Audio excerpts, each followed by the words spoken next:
Palavras do Santo Evangelho perdoem nossos pecados.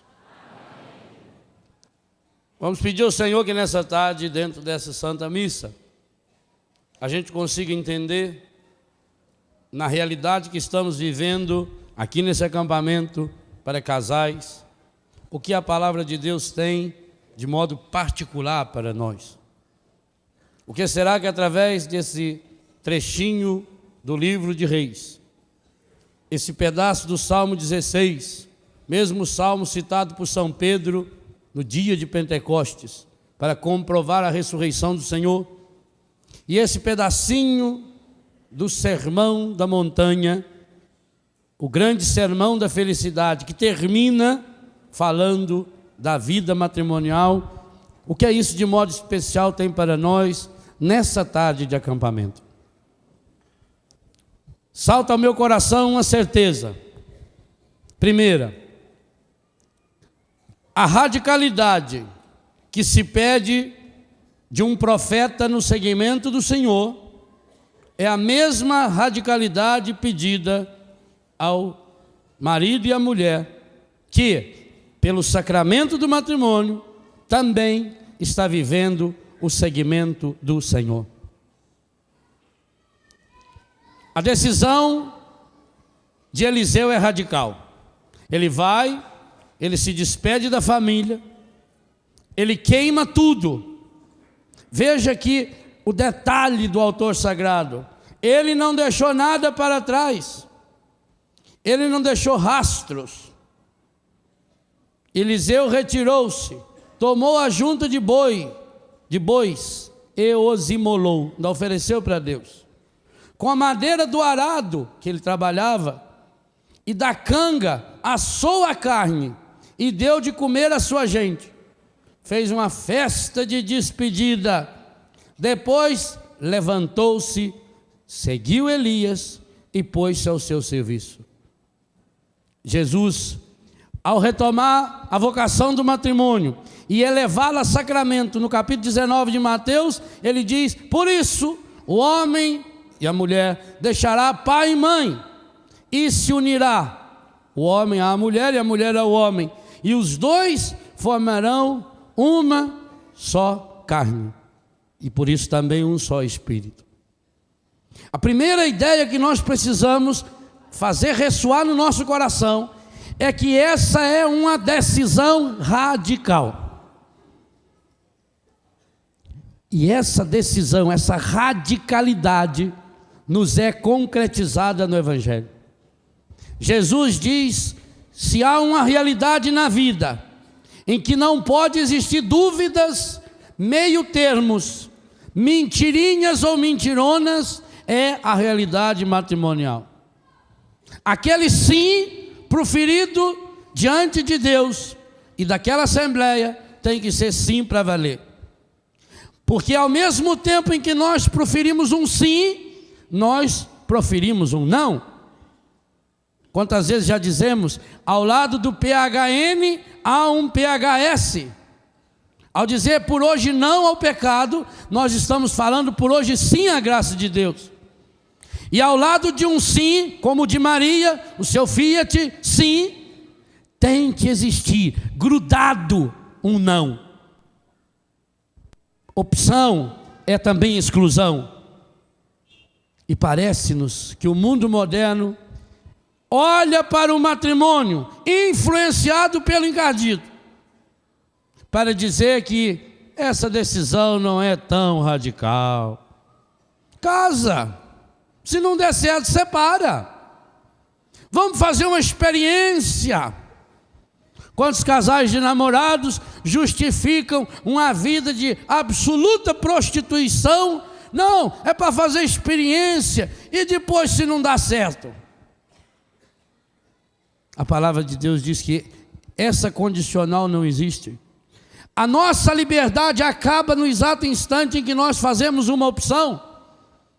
É preciso matar o boi, queimar a canga e o arado, porque não tem volta. Se nós olhamos para o sacramento do matrimônio como esse sinal, como essa presença real de Deus, onde marido e mulher, a partir de então, formando uma só carne, e o que forma uma só carne e um só espírito é o próprio Deus que os une e que os unifica, que essa é uma viagem sem volta. E Jesus deixou claro isso com todas as letras. Por que que a igreja não é compreensiva? Porque se a pessoa ama e depois não deu certo, a igreja tem que ser fiel a Jesus. E Jesus diz que o homem e a mulher, quando se unem, formam uma só carne, e que aquilo que Deus uniu, ninguém pode separar. A igreja não tem autoridade para separar, mesmo se quisesse. Essa radicalidade, o mundo moderno não gosta e não quer. Então o mundo vai nos ensinando que é preciso viver a vida de qualquer jeito. E aí nós vemos um grande ataque ao inimigo. Porque se você observar bem, eu dizia hoje de manhã que o sacramento do matrimônio abre e fecha a Sagrada Escritura. Gênesis 1, a criação do homem e da mulher. Apocalipse 22, o espírito e a esposa que dizem, vem. As núpcias do Cordeiro, que em cada Eucaristia nós repetimos. Felizes os convidados para as núpcias do Cordeiro, para a ceia do Senhor. Na Bíblia é associado a uma profunda associação da Eucaristia com o matrimônio, inclusive na doação do corpo de Cristo que se doa no altar, do corpo de marido e mulher que se doa na união íntima. E aliás, quem repetiu isso recentemente foi o Papa João Paulo II. Na intimidade, na união conjugal, sexual, genital, há um reflexo e uma presença da unidade da Santíssima Trindade, diz o Papa João Paulo II. Ora, essa mesma Bíblia que nos mostra isso, ela nos apresenta também como o demônio, o maligno, que o Evangelho fala, o que passa disso vem do maligno. Como é que o maligno, ao longo da história, procura atacar a humanidade? E é muito interessante que dos 35.568 versículos da Bíblia Católica, nós só vamos encontrar duas situações em que há uma ação direta, uma descritiva ação direta do demônio. Só há dois instantes na Sagrada Escritura em que aparece com todas as letras que existe uma ação demoníaca agindo, atuando ativamente para destruir e afastar a pessoa de Deus. Gênesis capítulo 3 e Mateus capítulo 4. Me impressiona muito isso. A Bíblia só vai mostrar duas únicas vezes para nós uma tentação, uma ação tentativa concreta do demônio. Na primeira parece que ele foi feliz, na segunda com certeza ele não foi, para mostrar para nós que na nossa vida também ele não será. Se nós olharmos Gênesis capítulo 3, o esquema bíblico da tentação de Adão e Eva no paraíso, e Mateus capítulo 4, a tentação de Jesus no deserto, o esquema é o mesmo. E aliás, diga-se de passagem, o que o demônio oferece para Adão e Eva, ele também oferece para Jesus. Ele começa oferecendo para Jesus pão, e ele começa perguntando para Eva, vocês não podem comer dessa fruta? Ele começa com comida. Depois ele vai para o poder. Lança-te daqui de cima, você não vai morrer. Se és o Filho de Deus, vai aparecer um monte de anjo que vai te salvar. Para Adão e Eva, não, vocês não vão morrer. O dia que vocês comerem desse fruto, vocês vão ser colegas de Deus, iguaizinhos a Deus. Terceira tentação. Eu te dou o mundo inteiro, diz o demônio para Jesus, se você agora prostrado me adorar. Para Adão e Eva a mesma história. E eles aceitaram o convite. A conclusão da tentação de Jesus. depois daqueles 40 dias. Jesus resistiu. Afasta-te de mim, Satanás. São Tiago vai dizer depois: submetei-vos a Deus, fugir do demônio, afastem-se dele, e ele também vai afastar de vocês. São Pedro diz: ele é igualzinho um leão que fica rondando, querendo dar o bote. É preciso resistir às ciladas do maligno, vai dizer São Paulo aos Efésios. Jesus resistiu. Afasta-te de mim, Satanás. Então, porque Jesus resistiu, os anjos vieram servir Jesus. Adão e Eva poderiam ter resistido. Mais do que anjos que vieram servi-los, o próprio Deus veio até eles. O próprio Deus os interpelou. Mas deixando-se levar, e aí vem a liberdade humana que nós também somos participantes. Deixando-se levar pela proposta de ser igual a Deus, de poder comer de tudo o que quisesse, de ter todo o poder, os 3 grandes ídolos que o demônio ofereceu para Adão e Eva, que o demônio ofereceu para Jesus: o ter, o poder e o prazer. E meus irmãos, são esses 3 únicos grandes ídolos que o demônio continua encardindo a vida dos casais. O que ele continua oferecendo hoje também, porque os casais estão perdendo a dimensão do sagrado. O primeiro grande pecado que se comete no sacramento do matrimônio é perder a dimensão do sagrado. Se nós não temos Deus, unidos em oração, nós salvaremos nossos filhos.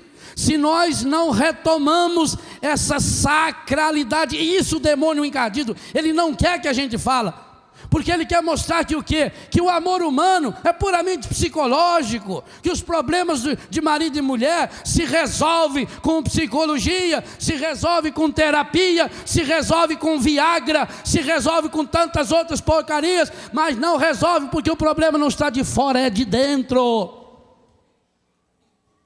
A primeira coisa que nós precisamos, o primeiro sim do sacramento do matrimônio é sim, o sacramento do matrimônio, por ser sacramento, é sagrado. O matrimônio é sagrado. Vocês não vivem um acasalamento, vocês não são casais que se reúnem para reproduzir seres humanos. O ser humano, ou ele vive a dimensão sagrada e reproduz Deus, ou, coisa terrível, mas eu sou obrigado a falar, quando nós não reproduzimos Deus, nós reproduzimos o encardido.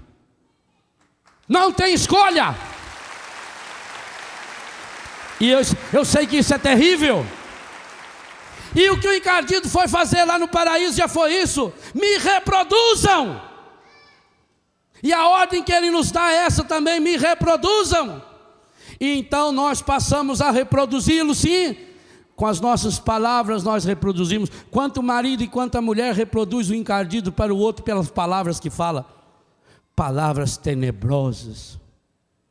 Como a menina que foi no cemitério, num dia das almas, e depois quando voltou para casa, falou: mamãe, eu queria tanto morrer. E a mãe falou: por quê, filha? Falou: mamãe, eu estava percebendo, a melhor coisa que tem é a morte, mãe. Porque eu estava lendo lá nos túmulos: ao querido esposo, à inesquecível esposa, ao amado filho. Mãe, aqui em casa eu nunca ouvi essas palavras. Marido e mulher que reproduzem o encardido, marido e mulher que reproduzem o inferno pela boca, pela palavra. Proferiu um dia um sim, e depois começa a dizer não. Ou nós não temos escolha. Aliás, eu disse hoje de manhã, a nossa vocação é muito semelhante: marido e mulher, sacerdotes, ou seminaristas. Ou nós reproduzimos Deus com nossa música, com nossa roupa, com nosso olhar, com a arte que fazemos, com nossas palavras, com o nosso corpo. Ou nós reproduzimos o encardido. E que tristeza das tristezas. Tem muitos canais de televisão reproduzindo o encardido dia e noite. Tem muitas e muitas pessoas, muitos artistas com um dom fabuloso na canção, usando o seu talento para reproduzir o encardido pela canção. Tem meninas com um corpo lindo e maravilhoso, feita Ana Paula Arósio, que é a mulher mais bonita que eu já vi, reproduzindo com as suas vestes de qualquer jeito o encardido nos olhos, na sensualidade. Em nossa casa, quem reproduzimos?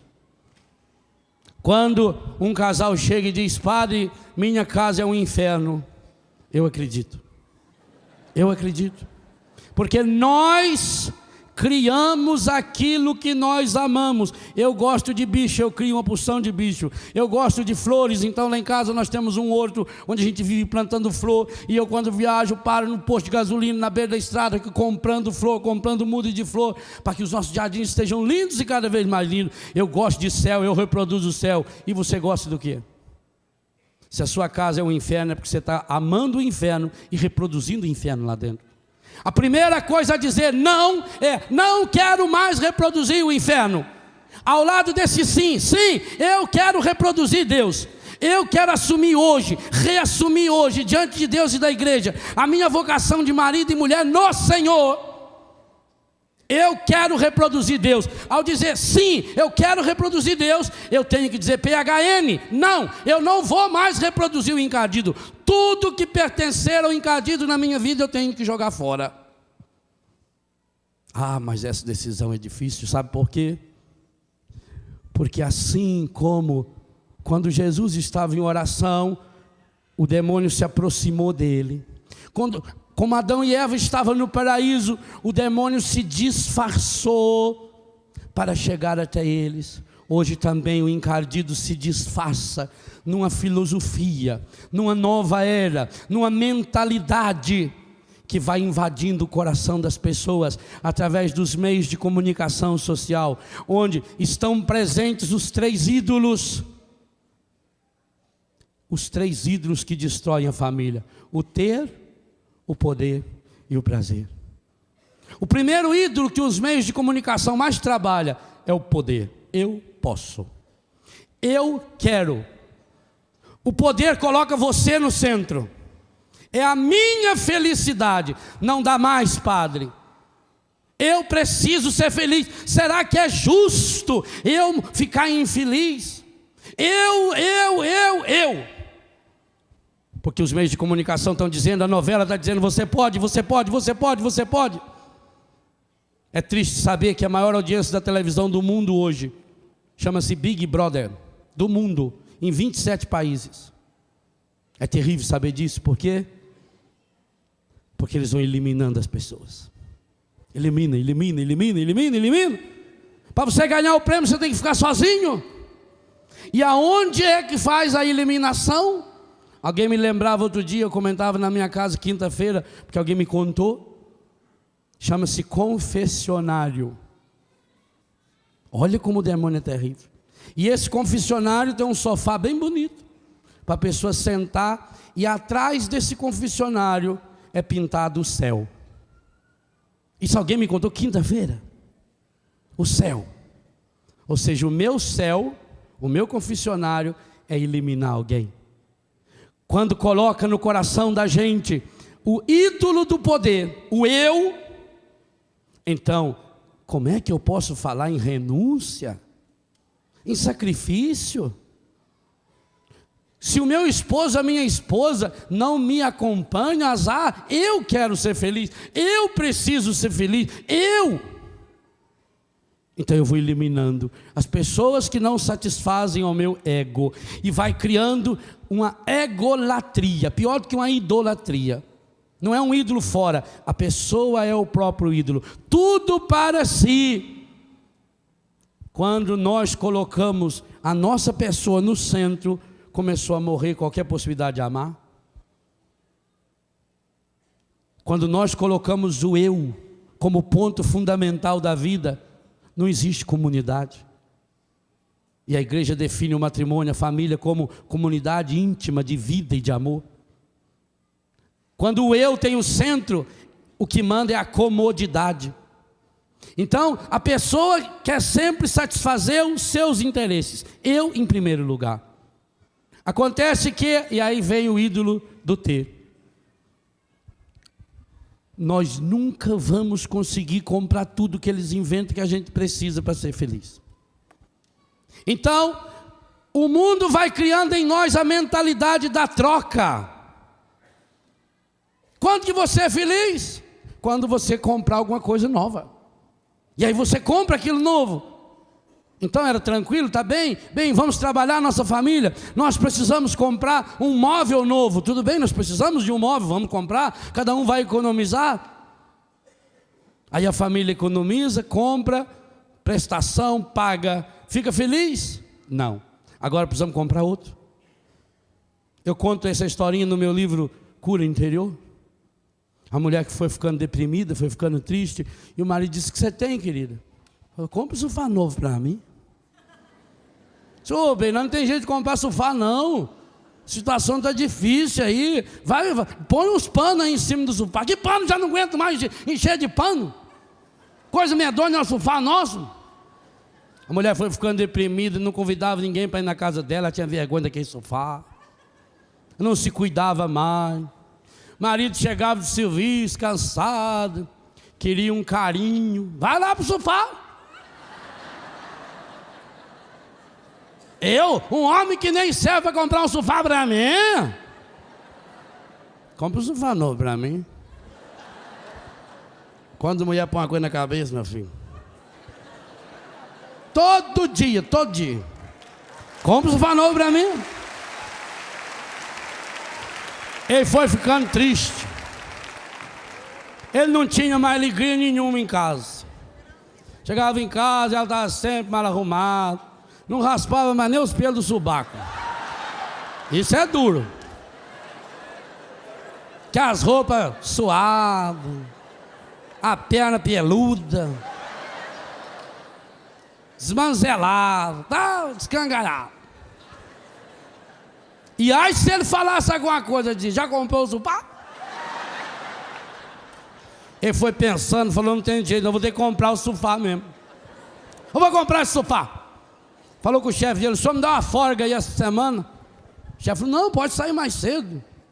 Ele saiu mais cedo, chegou em casa e falou para a mulher: toma um banho aí que nós vamos lá na loja comprar o sofá. 1 minuto e 17 segundos depois ela estava pronta. Ah, quando quer, meu filho. Foram comprar o sofá. Chegou lá, mas a coisa linda aquele sofá. No outro dia cedo, a loja mandou entregar o sofá. Gente, que a mulher era outra. Ela acordou cedo, ela tomou um banho, pôs laque no cabelo, que ficou bonito, né? Abriu a janela, a porta, telefonava para as vizinhas: vem tomar um café aqui em casa. Só para ver o sofá novo. A porta aberta assim, né? Ficava cantando e limpando. Aí sentava no sofá, ficava dando pulinho assim no sofá. Assim. Marido chegou de tarde.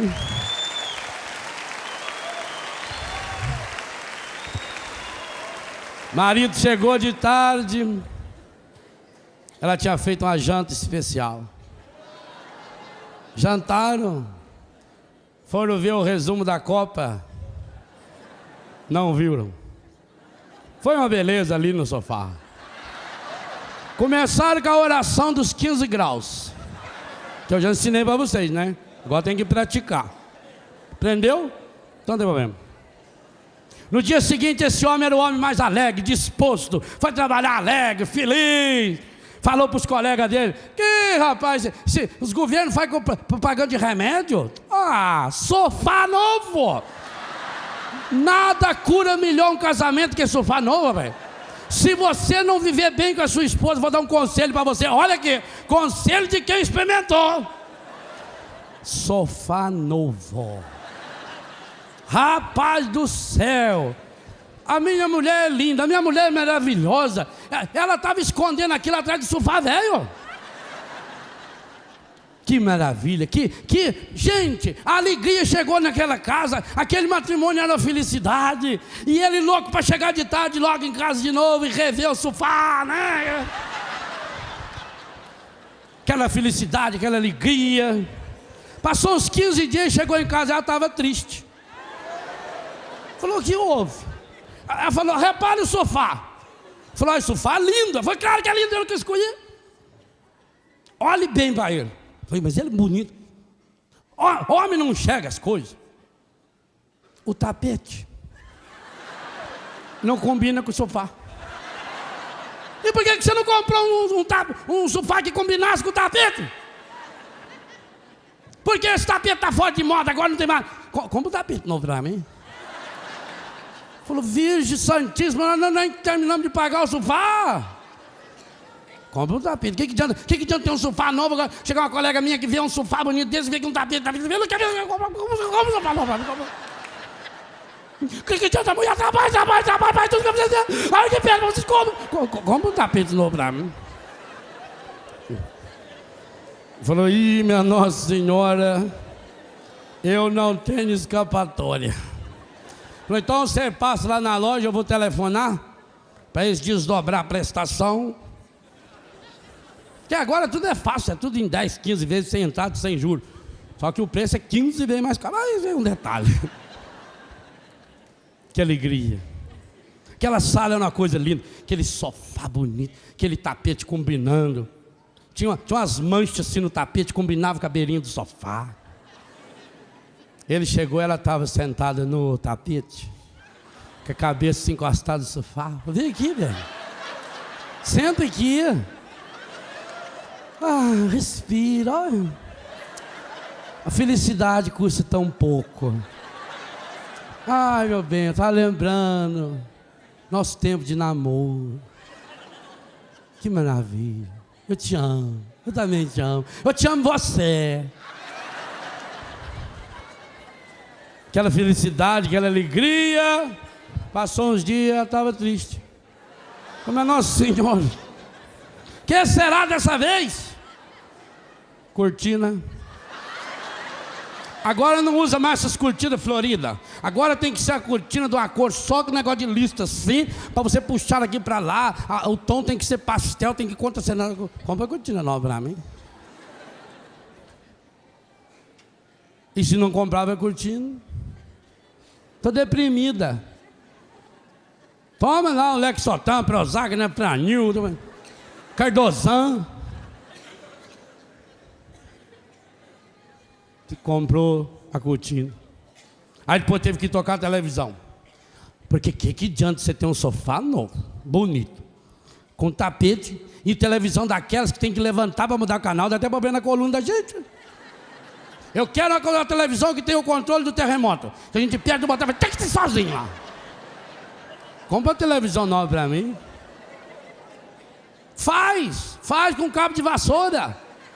Pega cabo de vassoura, muda lá dentro. Dá certinho, mais barato, né? Televisão, DVD, o lustre, a sala estava completa. Agora é o quarto. Agora tem que comprar uma cama com um colchão especial, fazer um close para trocar de roupa. Depois de velho tem que trocar roupa nos close, não tem mais lugar para... A sapateira, o outro para pendurar isso, para pendurar aquilo, o banheiro, e vai trocando. A cozinha, meu Deus, quando chega na cozinha, até comprar aqueles negócios aqui, porque tem umas peças assim que tem 18 funções. Descasca batata, cebola, frita ovo, faz laranjada, cenoura, só que você desmonta uma vez, nunca mais monta aquilo, porque o tanto de peça que tem em cima da mesa. Tá lá, não sabe nem pra quê. Aí põe exaustor, compra micro-ondas, compra geladeira, compra isso, compra um forninho que agora ele limpa sozinho, assim. Avisa a hora que tá sujo, vem limpar, né? Tudo moderno, tudo da mesma cor, tudo branquinho, tem que combinar, né? Cor de rosa, bonita, minha família. Nossa, que beleza, que felicidade. Muda tudo, agora a máquina de lavar, aquela não presta mais, aquela que girava, agora tem que botar, tem que... Tudo, muda tudo, compra tudo. 2 anos depois, casa nova, carro novo, tudo novo. Estava deprimida. Tá, então eu tenho que ir no médico. Isso é depressão. Se não, vai na mãe de santo. Fala, isso aí é mal olhado. Ah, porque meu marido é tão bom, ele comprou um sofá novo para mim. Mas tem uma vizinha mesmo, eu acho que é aquela vizinha minha. E começa a pôr minhoca na cabeça. E começa a tomar esse tanto de remédio, garrafada e mais não sei o quê. E vai na Frusa, queima incenso na casa, e queima incenso. Põe estátua do Buda, põe pirâmide, e põe não sei o quê. E passa a noite inteira assistindo porcaria na televisão e comendo. Vai engordando, que é uma coisa medonha, vai ficando aquela pantufa. E depois toma remédio, toma isso e toma aquilo. Um dia o marido chegou, ela estava deitada no sofá morta. E sabe o que é terrível nessa história? Não é invenção minha, não. Essa história está acontecendo em tantas e tantas famílias que estão se matando porque estão buscando a felicidade fora. Eu quero a felicidade nas coisas e nada nem ninguém pode nos fazer feliz, não tem como.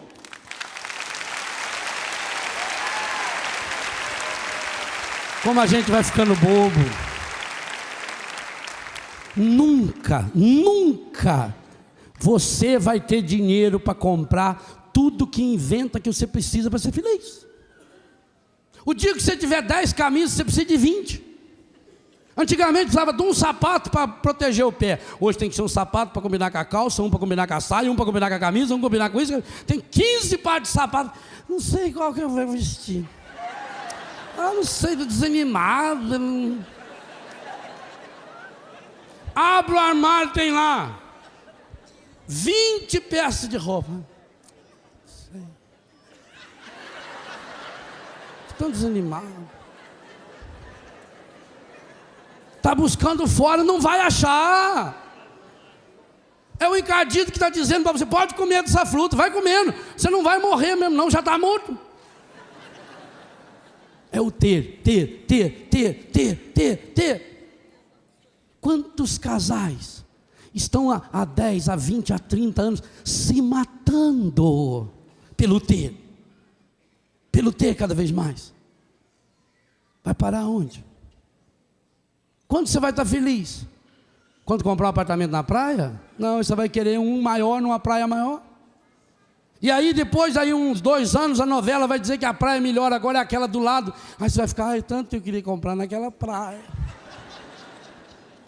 Compra uma bicicleta, está feliz. Amanhã você vai querer uma moto, depois um carro. E cada ano você quer um carro melhor, um carro automático, um carro que levanta o vidro sozinho, aquele de paralítico, né? Que você aperta a bateria lá. Eu quero. Não, agora sim. E, gente, eles fazem a gente de besta. Eu já vi no jornal que vão lançar agora nesse mês os carros 2003. Que jeito? Só uma anta para acreditar que em 2002 já era 2003. E nós vamos acreditando nessas bobagens. O ter hoje a moda vai acontecendo o quê?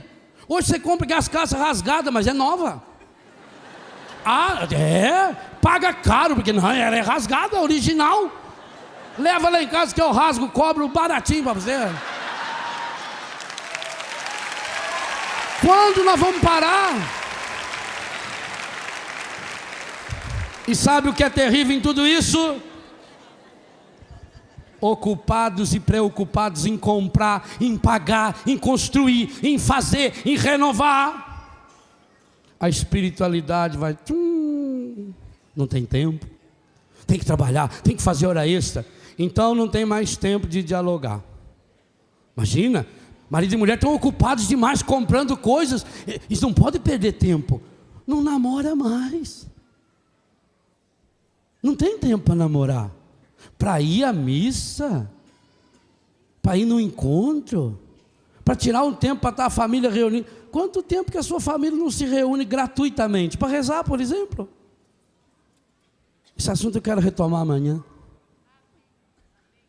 Que lugar Deus ocupa? Não. Porque eu estou dizendo um sim. E sabe o que é terrível? Muitas vezes inconscientemente. Quantos pais estão ensinando seus filhos? Meu filho, antes de casar, você primeiro tem que comprar seu apartamento. Você tem que mobiliar seu apartamento. Você tem que fazer isso. Olha, meu filho, compra isso. Olha o micro-ondas. Olha, tem que comprar isso, tem que comprar aquilo. Depois de tudo pronto. Enquanto isso, vai levando de qualquer jeito. Mas não, tem que...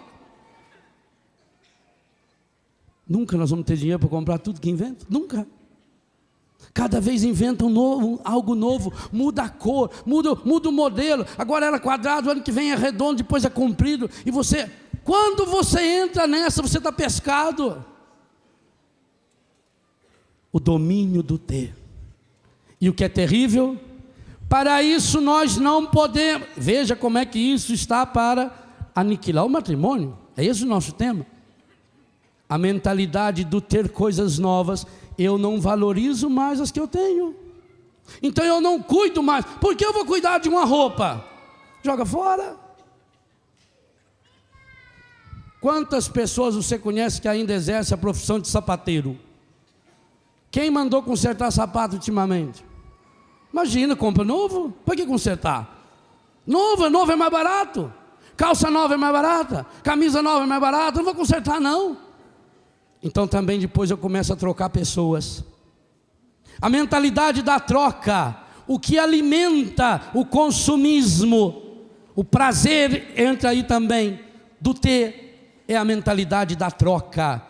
Essa camisa não vale mais nada, eu quero agora uma nova, aquela eu jogo fora. Essa calça eu troco, eu quero nova. O carro, eu tenho que trocar de carro. Nossa Senhora, já pensou, meu carro é 2002, já tem carro 2003, meu vizinho já tem 2003. Eu preciso comprar, eu preciso trocar, não posso me apegar. Eu vou trocando. E enquanto eu vou trocando as coisas, logo eu começo a trocar as pessoas. Ao lado de tudo isso, a facilidade do eu, o descartável. Copinho descartável, joga fora. Fralda descartável, joga fora. Não precisa nem pôr a mão. Tudo fácil. A primeira coisa que o encardido ofereceu para Jesus: solução fácil para os problemas. Fala para essa pedra se transformar em pão. E Jesus diz: nem só de pão vive o homem. Jesus quis dizer para ele: não existe solução fácil para problema difícil. Quando a solução para o problema, se a solução é fácil para um problema difícil, não é solução, torna-se um problema maior. Então eu troco, descarto coisas, vou fazer uma limpeza, vou jogar fora o que eu não uso mais, e agora eu quero coisas novas. Da mentalidade da troca das coisas, eu começo a trocar as pessoas, porque essas pessoas não estão mais do meu agrado. A minha mulher, padre, não mudou. E eu preciso de uma mulher que me acompanhe, que evolua. Então, infelizmente, eu tenho que trocar. Eu tenho que trocar o meu marido. Troca os filhos. Estou nem aí. Embora o livro da sabedoria diz: os filhos das uniões ilícitas serão chamados a depor contra seus pais no juízo final. Está lá, é só rasgar a Bíblia que vai ver que a Bíblia está errada. Nós trocamos pessoas. Nós queremos alguém. E principalmente se a pessoa me incomodar. Porque quando eu descobrir que quem precisa mudar sou eu não quero me mudar. Eu não quero mudar meu coração. Eu não quero conversão. Eu não quero saber de renúncia. Como eu não quero me mudar, eu mudo as pessoas. Eu tento mudar as situações. A mentalidade da troca das coisas, a mentalidade do ter, vai levando você a valorizar o outro por aquilo que ele tem, ou aparenta ter.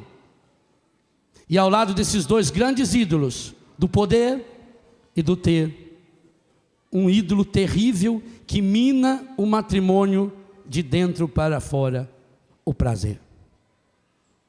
Imagine o que é o ídolo do prazer, quando fundamentado no ídolo do ter e no ídolo do poder. É o meu prazer.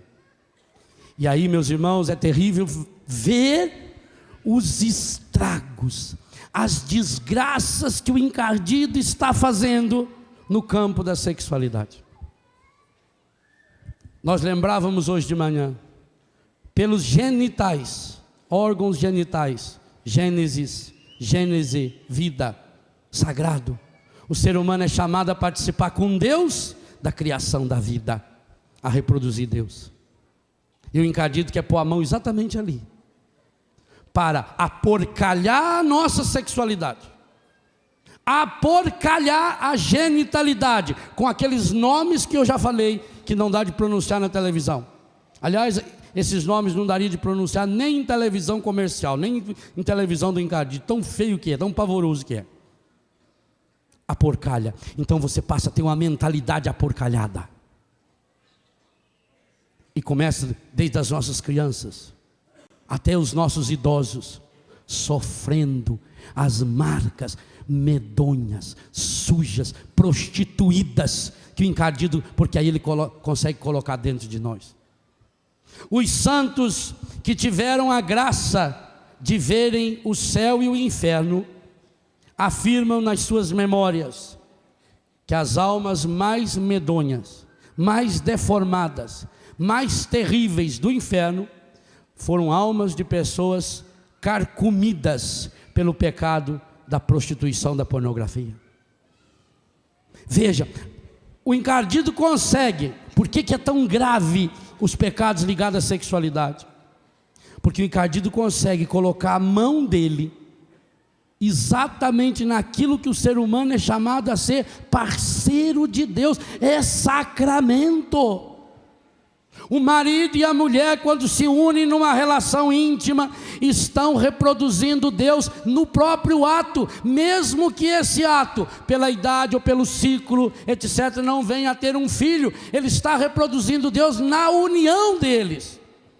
É uma união que cura, é o grande momento de cura. Mas aí é preciso a gente ter a coragem de dizer algumas coisas que doem no coração. Quando nós sabemos de casais que se dizem cristãos e renovados, e que lá dentro da sua casa vai para o computador e fica visitando sites de pornografia na internet. A Inglaterra, de onde temos 2 irmãos participando conosco, fez um levantamento recente.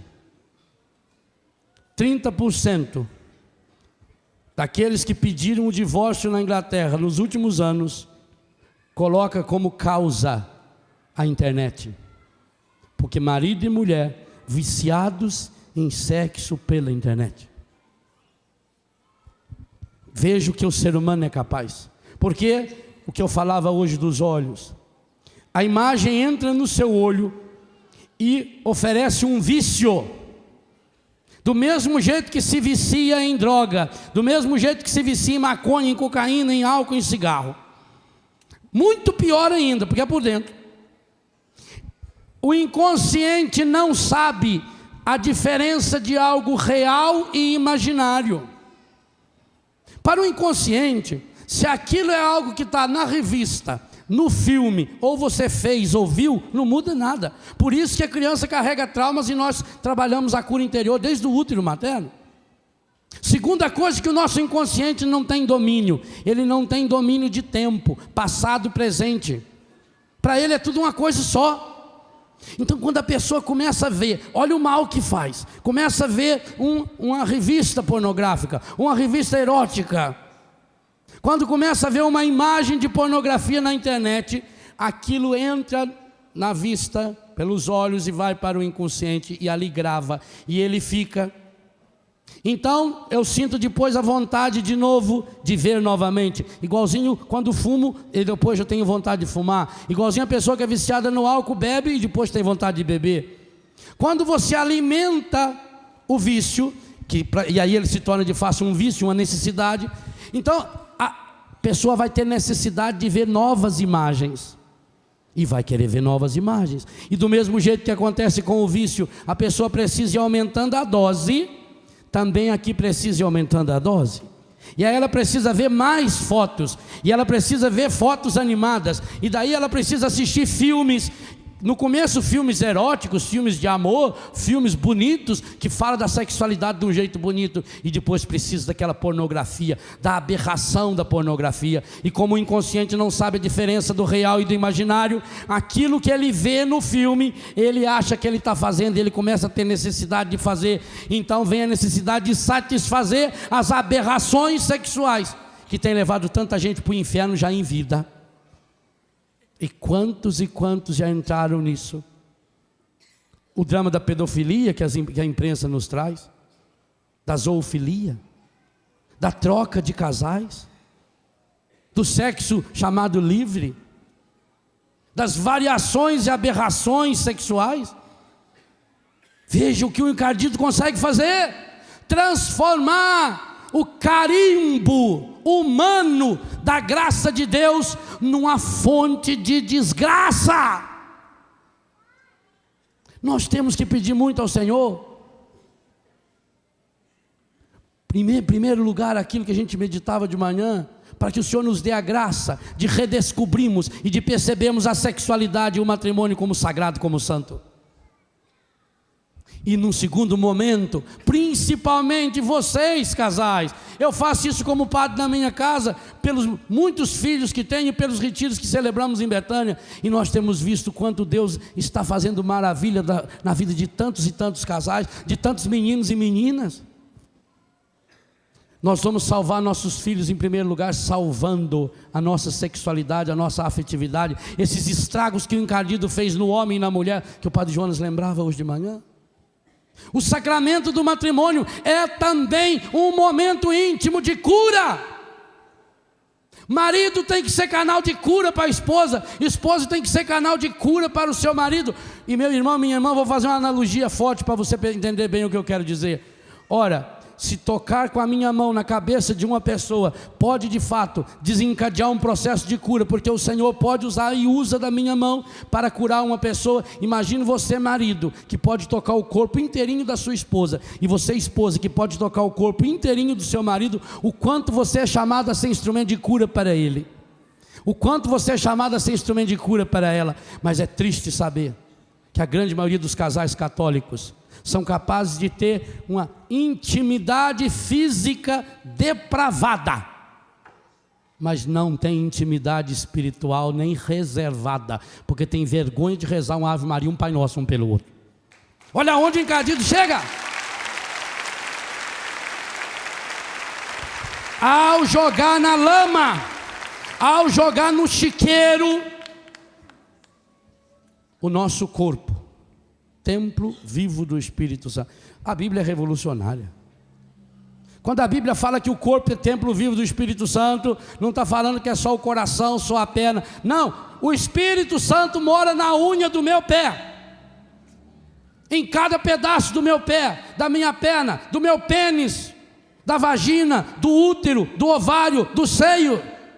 Não tem parte no meu corpo que não esteja impregnada pelo Espírito Santo, e por isso eu não posso deixar o encardido pôr nem o milésimo do dedo dele. Não posso.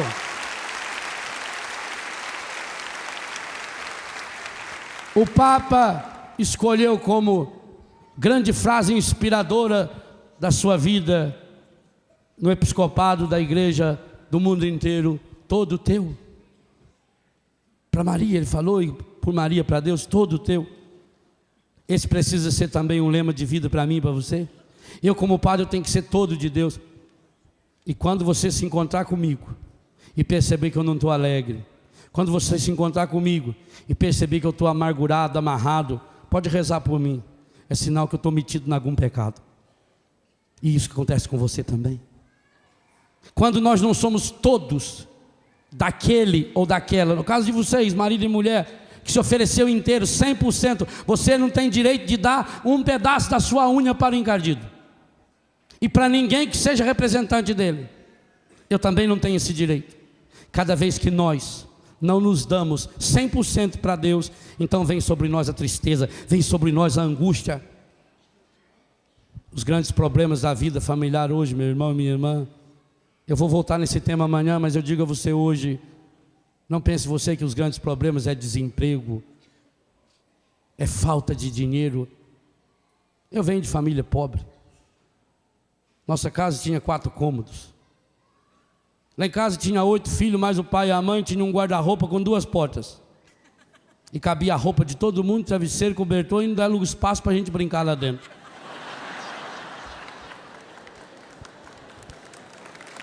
E quantos de vocês foi assim? O que tinha as nossas casas? Eu canto na minha música Taipa do Fogão, não tinha sofá na sala. Era uma mesa de 4 cadeiras.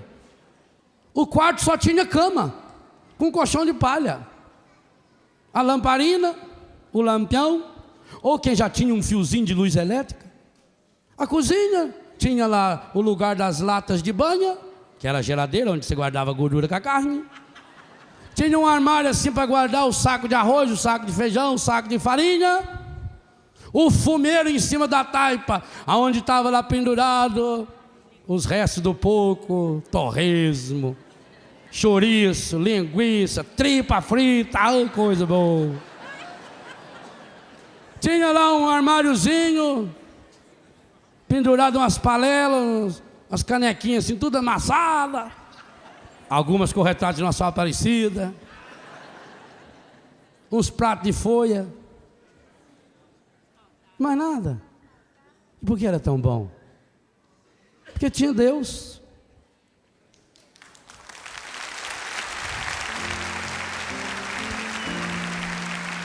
Quando tem Deus, pode faltar tudo.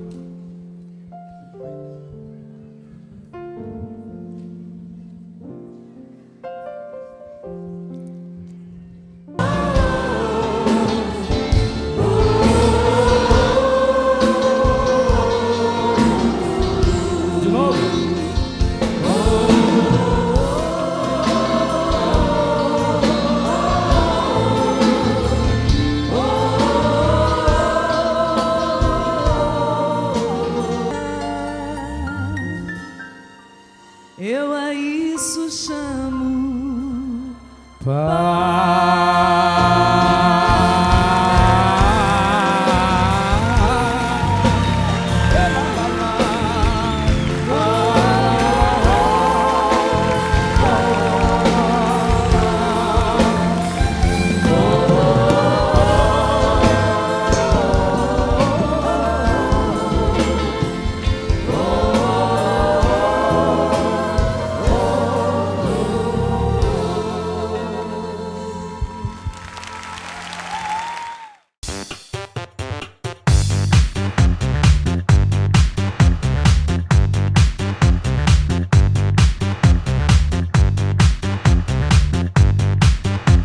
CançãoNovaPlay.com. Assine já!